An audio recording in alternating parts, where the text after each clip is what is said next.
Market में बहुत तरह की सिचुएशन बन रही है जी, और जो लोग हैं वो अपना जो इन्वेस्टमेंट है काफ़ी तेज़ी से कर रहे हैं राइट। क्योंकि हम देख रहे हैं डिजिटल गोल्ड आ गया, गोल्ड ईटीएफ्स आ गए, सिल्वर ईटीएफ्स आ गए और फिजिकल गोल्ड की अगर मैं बात करूँ, जी, ज्वेलरी की मैं जी, बात करूँ, तो लोग आज भी कहीं न कहीं परचेज़ कर रहे हैं। यस। तो आप किस और लोगों को भेजना चाहेंगे कि अभी उनके लिए क्या सही है? देखिए, अगर मैं इसको बजट से कोरिलेट करूँ, तो ये जो बजट आया था basically it's a long term budget और हुँ, बजट जो बनाया गया था वो इस पर्सपेक्टिव से बनाया गया था कि जिस तरीके से टैरिफ चल रहे हैं या जिस तरीके से जियोपॉलिटिकल टेंशन है, उससे कैसे निपटा जाए और उसके लिए अपने इंटरनल को कैसे स्ट्रॉन्ग किया जाए, तो उस पे फोकस किया गया था। तो बजट मुझे लगता है कि अगर बजट हम देखें तो बजट का जो पर्सपेक्टिव था वो डिफरेंट था। हुँ, बजट का पर्सपेक्टिव था कि आप एक लॉन्ग टर्म कोई भी अगर एक्सटर्नल चीज़ें होती हैं, उससे आप निपट सकें। तो बजट में ऐसा हमें तो एंटिसिपेट था कि शायद कुछ ऐसा नहीं आएगा, तो ऐसा हुँ, कुछ नहीं आया। बट हाँ, कुछ था कि लोग चाह रहे थे कि भई इम्पोर्ट ड्यूटी को लेकर डिस्कशंस हों तो वो सब नहीं हुआ। हुँ, बट हाँ, ये ज़रूर था कि कहीं न कहीं सरकार ने फ़ोकस किया बजट के ऊपर कि लोग अपनी इन्वेस्टमेंट को इंक्रीज़ करें। हुँ, बजट में एम्प्लॉयमेंट के ऊपर जोर दिया गया, वो सब चीज़ें बजट के अंदर थी, तो बजट में ऐसा कुछ नहीं आया। बट हाँ, कहीं न कहीं ये ज़रूर रहा कि जो एक डिमांड फैक्टर है, उसको सपोर्ट किया जाए। कि हुँ, अगर लोगों को मिलेगा, लोगों को एम्प्लॉयमेंट मिलेगा, लोगों की जेब में पैसा आएगा, तो फिर वो धीरे-धीरे एक लग्ज़री लाइफ़ की तरफ जाएँगे, हुँ। एक गोल्ड सिल्वर में इन्वेस्टमेंट करेंगे, तो वो सब चीज़ें बजट में देखने को मिली। बिल्कुल।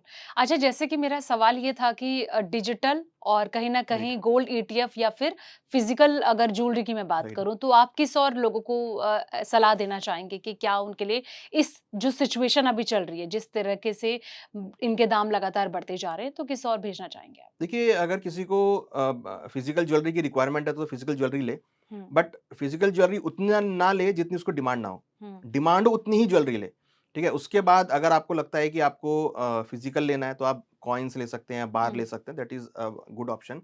आपको लगता है कि आपको डीमैट में रखना है, तो गोल्ड ईटीएफ है, इसको आप ले सकते हैं। एक्सचेंज के थ्रू भी आप गोल्ड बाय करके चल सकते हैं, जिसमें आपको 1 ग्राम, 10 ग्राम, 100 ग्राम, 1 किलो का गोल्ड मिलता है, वो आप ले सकते हैं। तो डिफरेंट-डिफरेंट डिनोमिनेशंस हैं। हुँ, डिजिटल गोल्ड हालाँकि रेगुलेटेड नहीं है, तो वो अगर आपको लगता है कि जिससे आप ले रहे हैं, वो रिनोन्ड है, आपको मतलब कुछ गड़बड़ी नहीं करेगा, तो आप डिजिटल गोल्ड में जा सकते हैं। अदरवाइज़ हुँ, गोल्ड ईटीएफ है, जो कि डिजिटल गोल्ड का ही एक रूप है। उसमें हुँ, आप जा सकते हैं, वो सेबी द्वारा रेगुलेटेड है, आरबीआई उस चीज़ को मॉनिटर करता है, तो वो आप देख सकते हैं, वो अच्छा ऑप्शन है। देन आप डीमैट के अंदर भी उसको रख सकते हैं, आप लेकर डीमैट में रख सकते हैं, वो भी एक अच्छा ऑप्शन है। फिजिकल तो ऑलवेज़ अच्छा ही है, अगर आपको हुँ, लगता है कि आप इज़िली उसको कैरी कर सकते हैं, उसको आप रख सकते हैं, तो आप ले सकते हैं। But jewellery is only a use purpose कि आपको हुँ, ज्वेलरी उतना ही लेना चाहिए जितना आपको यूज़ हो। हुँ, अगर आपको लगता है कि आपकी ज्वेलरी पुरानी हो गई है, तो आप उसको जाइए क्योंकि ज्वेलरी में आपका मेकिंग चार्ज कटता है 10% का। Hmm, that is a depreciation basically. तो jewellery is not a investment. Hmm, आप अगर इन्वेस्टमेंट पर्पज़ से जा रहे हैं, तो आपके पास ईटीएफ है, आपके पास कमोडिटी एक्सचेंजेस का गोल्ड है, देन आपके हुँ। पास फिजिकल गोल्ड है। हुँ।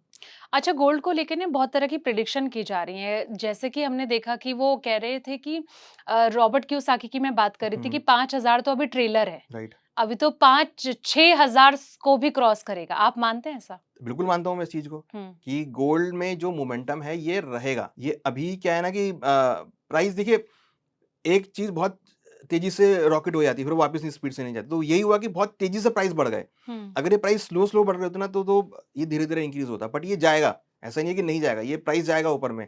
क्योंकि ये मेटल ऐसा है जिसकी स्कार्सिटी है, हुँ, राइट? डिमांड बहुत इंक्रीज़ हुई, सप्लाई उतनी नहीं है। तो डिमांड सप्लाई का मिसमैच अगर आप देख लेंगे तो वही आपको खुद ही दिखा देगा कि भाई सप्लाई नहीं है इसकी, डिमांड बढ़ रही है। तो हुँ, डिमांड बढ़ रही है इसका मतलब कि इसका जो प्राइस है वो ऊपर की तरफ जाने हैं। प्लस जो लोगों का एक इन्वेस्टमेंट डिमांड आया है, जो लोगों में इसको बाय करके होल्ड करने की लोगों ने कैपेबिलिटी बनाई है, हुँ, लोग अब कहीं और पैसा ना लगा के डायरेक्ट गोल्ड में पैसा लगा रहे हैं। तो वो भी इंडिकेट करता है कि जो इन्वेस्टमेंट डिमांड है, वो गोल्ड की बढ़ रही है। तो मुझे लगता है कि अ, लेटर और सूनर ये आपको 6000 भी जा सको दिखा सकता है, कोई बड़ी बात नहीं है। अच्छा। अच्छा एक बूम मार्केट में ना एक खबर ये भी चल रही थी कि शायद अभी जैसे सोने और चाँदी के दाम एकदम धड़ाम हुए हैं, अब शायद हो सकता है कि कुछ टाइम के बाद सोना हमें 60-70 हज़ार रेट पर जाता हुआ दिख सकता है।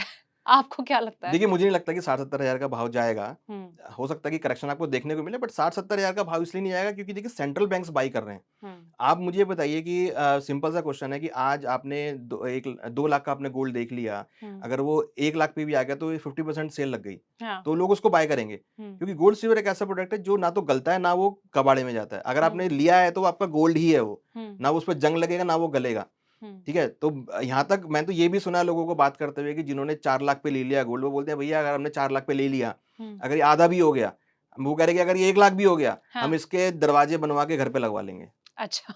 मतलब यहाँ तक लोग ये बोल रहे हैं कि हम नहीं घबराते। ऐसे-ऐसे ट्रेडर्स हमको मिले हैं, हुँ, जो बोलते हैं कि अनुज जी हम घबराते नहीं है। अगर ये 4,20,000 का हमने गोल्ड बाय कर लिया, हुँ, अगर ये आधा भी रह गया, हुँ। हम इसको यूज़ कर लेंगे घर में। अच्छा। हम इसके बर्तन बनवा लेंगे। हम बर्तनों में खाना खा लेंगे चांदी के। हुँ, बट हमें घबराने की ज़रूरत नहीं है, चांदी हमें पता है कि वो हिस्टोरिकली देखते आए हैं। हुँ, कि उनको पता है कि अगर मैंने इस चलो वो बोले कि अगर मेरे इस जन्म में रेट नहीं आया, तो मेरा जो अगली पीढ़ी है उसके जन्म में रेट में आएगा। हुँ, तो ये प्रोडक्ट ऐसा है जो कि आपको लॉन्ग टर्म सस्टेन ग्रोथ देगा। हुँ, तो लोगों का माइंड क्लियर है गोल्ड सिल्वर को लेके कि भाई अगर मैंने गोल्ड लिया है, अगर मेरा रेट नहीं भी आया, then I hmm, will hold this product. I will hmm, gift to my next generation कि हुँ, भाई ये चांदी आप रखो, आपको ये वेल्थ क्रिएट करके देगा। हुँ। कोई नहीं, मैंने इस बाय किया है, अगली जनरेशन के लिए वो गिफ्ट हो जाएगा, then they will make the wealth. तो ये मतलब एक लोगों का माइंडसेट है। हुँ, अगर आप आज भी किसी 70, 80 या 100 साल के व्यक्ति से पूछेंगे भाई मैंने गोल्ड बाय कर लिया, मैं क्या करूँ? वो यही बोलेगा भाई बेचो मत। अच्छा। तो ये एक ना चीज़ है कि जिसको लोगों को पता है भैया आपने गोल्ड बाय किया, आपने एक्चुअल में गोल्ड बाय किया है। हुँ, आपने कोई पेपर ट्रेड नहीं किया है, आपके पास गोल्ड है फिजिकल का, बोलेंगे अपनी दीवार में आप लेके चिनवा दो इसको। तो दैट काइंड ऑफ मेंटालिटी जो हमने सुनी है लोगों से, अभी हमने हुँ, काफ़ी लोगों से मिले, तो हुँ, पता लगा कि हमने बोला भई आपने 4,20,000 में, कहते कोई बात नहीं ले ली तो क्या हो गया? हुँ, हम इसको रख लेंगे सँभाल के, रेट कभी तो आएगा इसका, नहीं आएगा तो अपने घर में यूज़ कर लेंगे। हुँ, तो ये एक मेंटालिटी जो लोगों को कूल करती है कि ठीक है यार प्रोडक्ट आपने चलो ठीक है आपने महँगे में बाय कर लिया। हुँ, तेरा लाइफ में ऐसे बहुत सारे स्टेप होते हैं जब आप कुछ चीज़ महँगे में ले लेते हैं। हुँ, ठीक है, महँगे में ले लिया हमने, अपने पेमेंट देके ले लिया, हमारी कैपिटल खड़ी है। जब रेट आएगा ठीक है, नहीं आएगा तो हम यूज़ कर लेंगे। हुँ, दैट इज़ द मेंटालिटी जो गोल्ड सिल्वर के लिए लोग यूज़ करते हैं, जो कि किसी और प्रोडक्ट के लिए यूज़ नहीं करते। अब आप देखिए कई बार क्या होता है कि लोग प्रॉपर्टी बहुत महँगे में बाय कर लेते हैं। लैंड बाय कर लिया आपने, अब उसका रेट आपको लग रहा है कि एकदम क्रैश हो गया। तो हुँ, लोग ये बोलते हैं ठीक है यार 10 साल रख लें या हुँ, 15 साल हम रख लेते हैं उसको। तो वही मेंटालिटी लोगों ने गोल्ड सिल्वर के लिए अपना ली है कि अगर रेट नहीं भी आया वी कैन होल्ड, क्योंकि वो ना हुँ, तो गलेगा ना जंग लगेगा। आपने उसको पैक करके रख दिया उठा के, आप 10 साल बाद उठा के देखेंगे, आपको सही दिखेगा है। कि हाँ यार एप्रिसिएशन आ गया इसमें। हुँ, हाँ, ठीक है, वो जो अब जैसी रैली आप एक्सपेक्ट करोगे वो शायद ना आए, कि आप हुँ, सोचो कि आप 1 महीने में 4,20,000 हो जाएगा, वो नहीं आएगी। बट हाँ, 1 साल, 2 साल, 5 साल कभी तो रेट दिखाएगा, वो रेट आएगा। लोगों के माइंड में ये थॉट चल रहा है कि हुँ। कोई नहीं रेट आएगा उसका। अनुज जी, जिस तरीके से गोल्ड सिल्वर ने बहुत ज़्यादा बज़ बना रखा है ना पूरे मार्केट में, मुझे लगता है बल्कि जो शेयर मार्केट की मैं बात करूँ उसकी भी चर्चा कम हो गई है गोल्ड सिल्वर की तेज़ी के चलते। तो क्या लग रहा है ऐसा ना हो कि आने वाले वक़्त में हर हर कोई इसके पीछे ही भाग रहा है। तो देखिए इक्विटी पर कितना इम्पैक्ट इसका पड़ सकता देखिए है? इम्पैक्ट तो मैं मुझे नहीं पता कितना पड़ रहा है, बट मैं ये ज़रूर कहना चाहूँगा कि आज से हम 10-15 साल पहले जब बात करते थे कि भई लोगों को बोलते थे कि भई आप अपने गोल्ड को अपने पोर्टफोलियो में ऐड करो। हम फंड मैनेजर से बात करते थे, पोर्टफोलियो मैनेजर से बात करते थे कि भई हुँ, आप गोल्ड सिल्वर को ही प्रमोट करो कि भई लोग अपने पोर्टफोलियो में लें। तो वो बात नहीं करते थे, कहते नहीं ये तो डेड एसेट है, हाँ। ठीक है? हम कहते हैं नहीं ये अच्छी एसेट है, आप बाय करो। मैं 2003 से इसको ट्रैक कर रहा हूँ। हुँ, तो हम बोलते थे कि भैया आप ले लो गोल्ड को, लोगों को बोलो आप खरीदो गोल्ड, अपने पोर्टफोलियो में रखो, बेशक आप 10 ग्राम रखो, 20 ग्राम रखो, आधा किलो चांदी रखो, बट रखो अपने पोर्टफोलियो में। तो आज वो दिन है कि आज हर कोई गोल्ड को बात कर रहा है। आज हर हाँ। एक फंड मैनेजर, हर एक पोर्टफोलियो मैनेजर बोलता है कि भैया आपका पोर्टफोलियो 10-20% गोल्ड में होना चाहिए। हुँ, तो हमने कुछ अचीव नहीं किया, तो हमने ये अचीव ज़रूर किया है कि आज हर एक फंड मैनेजर, हर एक पोर्टफोलियो मैनेजर, हर एक व्यक्ति ये बोल रहा है कि भैया आप कहीं भी इन्वेस्टमेंट करो, बट आपका इन्वेस्टमेंट 10-20% गोल्ड सिल्वर में होना चाहिए। हुँ, तो दैट इज़ समथिंग शोइंग कि लोगों का इंटरेस्ट गोल्ड सिल्वर की तरफ है। हुँ, हालाँकि ये ट्रेडिशनल प्रोडक्ट है।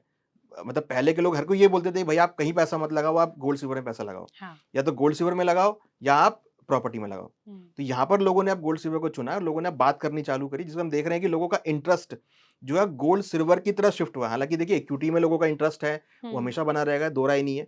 बट जो एक माइंडसेट होता है ना, वो थोड़ा-सा लोगों ने चेंज किया कि नहीं चलो ठीक है, आप थोड़ा-थोड़ा गोल्ड सिल्वर में भी पैसा लगाना चालू करो, जिससे कि आपका अगर इक्विटी मार्केट में कुछ होगा या कुछ भी अनसर्टेनिटी होती है, हुँ, तो गोल्ड सिल्वर आपको रिटर्न देंगे। तो हुँ। बेसिकली पहले वही होता था कि सवाल ये पूछा जाता था कौन-सा स्टॉक खरीदें?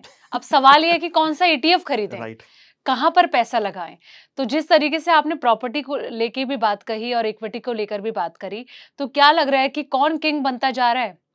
देखिए किंग तो दोनों ही हैं। हुँ, किंग तो देखिए इक्विटी तो किंग है ही, इक्विटी में तो कोई इश्यू ही नहीं है, equity is the wealth creation part. But हाँ, गोल्ड सिल्वर जो प्रोडक्ट है ना, वो उसको बैक करते हैं, उसको सपोर्ट करते हैं वो। हुँ, अगर इक्विटी मार्केट में आपका, अब मैंने कई ऐसे पोर्टफोलियो देखे, जिसमें इक्विटी में नेगेटिव रिटर्न था, बट ईटीएफ की वजह से वो जो पोर्टफोलियो था वो प्रॉफिट में था। हुँ, तो लोगों ने बोला कि यार हमारा ईटीएफ में रिटर्न आ गया इसलिए हम बच गए। हुँ, हमारा इक्विटी में जो भी हमने इवन अगर आप बजट के टाइम पे देखेंगे तो इक्विटी मार्केट बहुत क्रैश हुआ था। हुँ, तो उसमें लोगों ने इवैल्यूएट किया तो उनका जो पोर्टफोलियो था वो गोल्ड सिल्वर की वजह से बैलेंस खड़ा था। हुँ, बोले कि यहाँ लॉस है, यहाँ पर हमें प्रॉफिट है। तो इससे हमारा बैलेंस हो गया। तो ये हुँ। एक माइंडसेट है कि आपका पोर्टफोलियो किस तरह diversify, basically it's a diversification, हाँ। कि आपको डाइवर्सिफिकेशन मिल गया कि भाई आपको ₹100 लगाने हैं, तो आप ₹100 कहाँ-कहाँ लगाएँगे? ₹100 आपने अपने ₹50 इक्विटी में लगा दिए, आपने ₹20 की अपनी एफडी ले ली, आपने बिल्कुल। बाकी का आपने गोल्ड सिल्वर में ऐड कर लिया। तो कहीं न हुँ, कहीं आपका एक बैलेंस हो गया पोर्टफोलियो। तो इट्स अ आर्ट कि आप अपने पोर्टफोलियो को किस तरह बैलेंस करते हैं। हुँ, क्योंकि ये जो टाइम है ना, ये टाइम है बिल्कुल अपने पोर्टफोलियो को डाइवर्सिफ़ाई और बैलेंस करने का।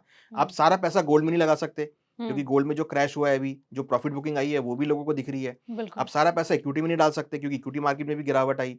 आप सारा पैसा प्रॉपर्टी में नहीं डाल सकते, क्योंकि property is a long term horizon period. Hmm, तो कहीं न कहीं आपको ऐसा प्रोडक्ट बनाना पड़ेगा, एक ऐसा बुके बनाना पड़ेगा, जहाँ पर आप कुछ-कुछ पैसा अलग-अलग बास्केट में रखें। हुँ। तब ये लोगों को समझ में आ रहा है कि भई सारा पैसा हमें एक फ्रूट में नहीं डालना है, हमको अलग-अलग फ्रूट्स पिक करने हैं, जिसमें हम पैसा उसमें डाल सकते हैं। लेकिन बात ये भी है ना कि जब पता चलता है कि यहाँ पैसा लगातार बन रहा है, अभी हुँ। देखा था कि किस तरीके से लगातार सोना-चांदी यस, यस, यस। पैसे बरसा रहा था। राइट। तो उसके बाद सबने पैसा लगाना वहीं शुरू कर दिया। यस, जैसे कि यस। आपने बिल्कुल अच्छे से बात कही कि एसेट एलोकेशन की कितनी अच्छी वैल्यू और इम्पोर्टेंस होती है, जो हर किसी को समझना ज़रूरी राइट, है। राइट। लेकिन जहाँ पे रिटर्न मिलता है, छप्पड़-फाड़ रिटर्न मिलता राइट, है, तो राइट। सारे के सारे वहीं पैसा लगाना शुरू कर देते हैं।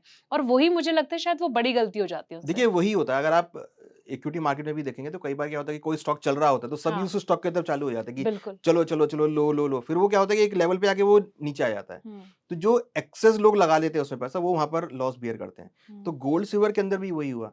लोग क्या था कि रात को ले रहे हैं, सुबह ₹15,000 ऊपर, आज लिया सुबह ₹25,000 ऊपर, तो लोगों ने कहा बड़ा अच्छा, ये तो गेम हो गया। Hmm, but that is not a natural thing. तो जो नेचुरल थिंग चलती है ना, वो हमेशा आपको प्रॉफिटेबल देंगी। जो हुँ, अननेचुरल थिंग्स है ना, वो हमेशा आपको लॉस देंगी। तो ये जो मोमेंटम था ना लास्ट 20 जनवरी के बाद, वो हुँ, बहुत अननेचुरल था।